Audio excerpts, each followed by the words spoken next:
Paiimbestigahan ng liderato ng MILF ang pagpugod sa mga sundalong sinawing palad sa engkwentro sa Basilan. Inasa namang idudulog ng AFP ang naturang sagupaan sa Central Committee ng GRP-MILF Peace Talks Panel. Narito ang report ni JP Soriano.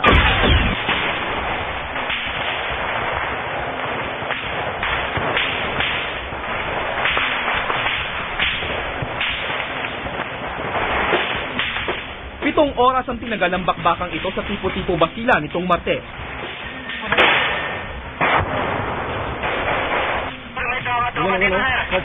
May tama, correct. Kilalang teritoryo ng MILF ang lugar.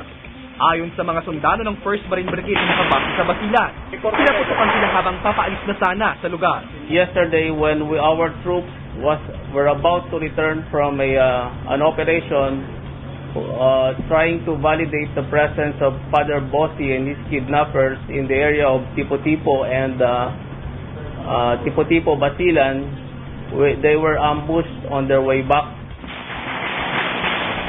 Inamin naman ng MILF na sila ang nakasagupaan ng militar.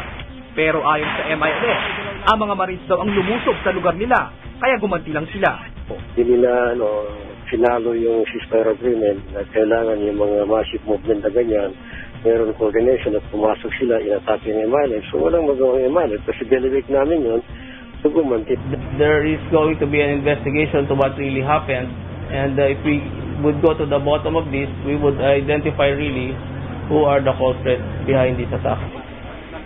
14 na sundalo ang nasawi sa labanan, 9 naman ang nasugatan. Pagbitaw ng mga sundalo sa engkwentro kinagabihan, dala nila ang 4 na nasawing kasama.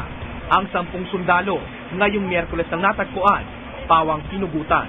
Ayon sa AFP, mga Abu Sayyaf ang kilalang namumugot. Pero giit ng MILF, wala silang kasamang Abu Sayyaf sa engkwentro.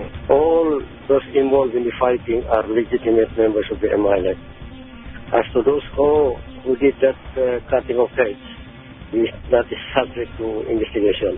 Tansya ng Philippine Marines, hindi bababa sa 20 kalaban nila ang nasawi. Pero ayon kay Isbal, 4 lang ang patay sa kanilang panig at 7 naman ang sugatan. Kasalukuyang may peace talk sa pamahalaan ng MILF, kaya kapwa idudulog ng AFP at MILF ang insidenteng ito sa Central Committee ng GRP-MILF Peace Talks Panel.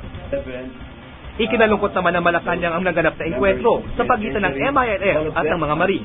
Pero tiwala sila sa mga hakbang na gagawin ng peace panel. We have the negotiating panel, so we will work through that mechanism.